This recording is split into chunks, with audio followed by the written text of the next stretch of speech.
Very brief what my day at Tint looks like. I really have a daily schedule by now. So it's first checking the emails if there is some new submissions, some requests. Every 2 weeks, I create the newsletter for all our newsletter subscribers. And yeah, that's really nice work. It also allows me to work with some graphics and just summarize what has been going on at Tint in the last couple of days, and also apply for funding. And this is really like very time consuming, but it's all right, and we definitely need it. Of course, when the submissions hit, I organize them, and then we start talking with all editors and editing assistants. Yeah, and what's currently really on my mind is planning events like the Tinted Tales that's coming up. And there's a lot of stuff involved in getting the authors around, telling the musicians how things will work, and now also making sure the technology will work. That's my work as editor-in-chief. We're live. So I'm John. I'm the poetry editor. Usually take about like an hour or two to read through a lot of the poetry submissions. I usually try not to read too many submissions at once, just because like poetry, if you like absorb too much of it at once, and it kind of starts to wash over your head a little bit.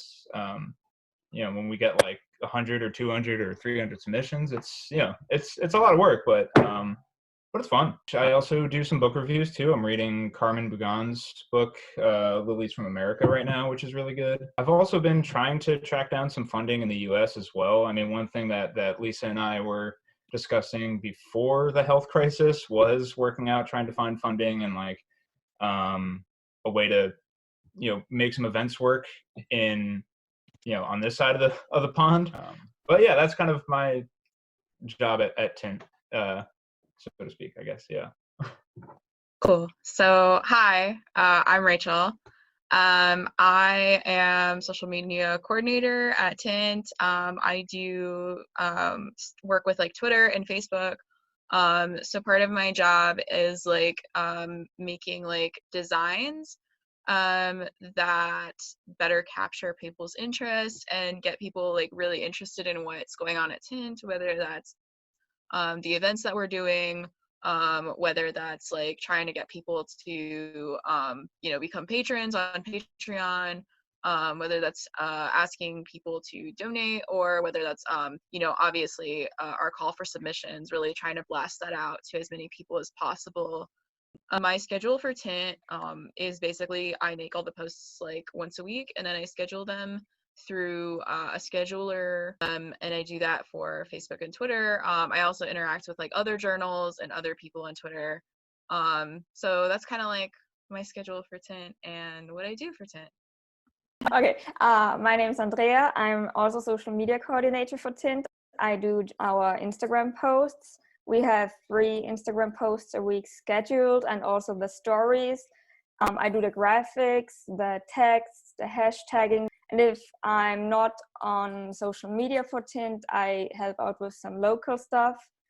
When we did, for example, the writers meetup, I tried to help out. And my schedule for Tint is that I come up with the posts in advance, like a week to a month in advance in the schedule planner, and I do them depending on how things are going, like 2 to 3 days before they're actually posted.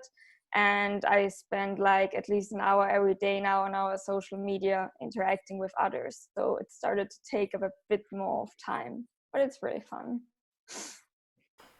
Hi, my name is Vaniele, Casimir, and I have the privilege of reading through and editing fiction submissions at Tint Journal.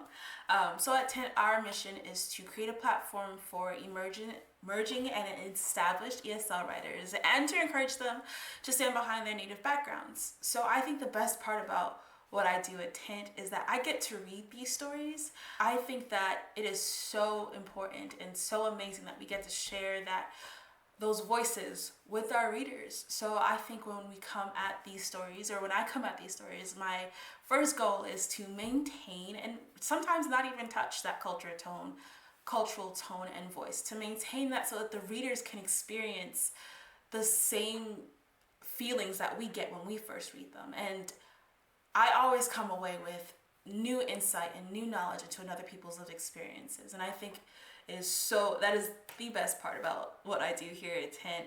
And I think that everyone should get themselves a copy of Tint and definitely go ahead and read through and enjoy the same experiences that we get to as editors at Tint.